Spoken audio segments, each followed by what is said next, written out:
Good morning, Kate. It's Tuesday. We start episode 3 off of the Lizzie Bennet Diaries pretty strong. We're going right into the parents episode, talking about Mr. and Mrs. Bennet and their dysfunctional relationship and their dysfunctional communication style.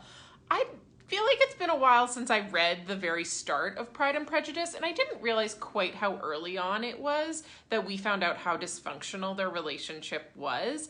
But playing it back now, I'm realizing that this has been long-standing for them and wasn't really a new thing that we learn about as the book progresses. It's pretty right there at the front.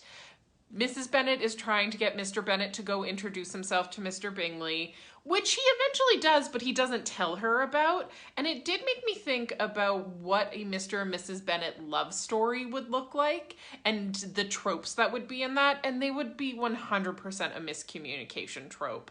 And we see that reflected in the Bennet sisters later on in their formative relationships and the miscommunications that happens in each one of those. And I think that that's an important thing to remember that I maybe didn't pick up when I first read things. I did pick up, you had mentioned the slut shaming in Friday's episode that is happening for Lydia, and I agree. I really think it's a disservice in modern adaptations that we're still taking that angle for Lydia.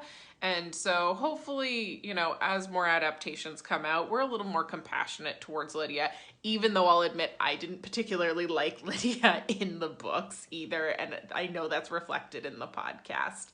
Some weird fun side notes from this. There was a really fun graphic of things Dad likes to do, and what I didn't see on there was read books, which I think would have been a good one. Bonsai trees was an interesting one to throw in there.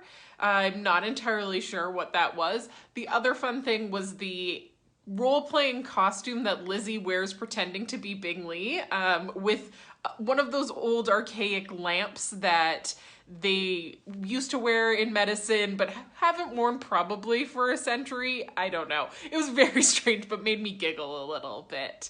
A little bit like Lizzie, I'm not entirely sure how to end these things, but I am grateful that I can say, Kate, I will see you on Friday. Bye!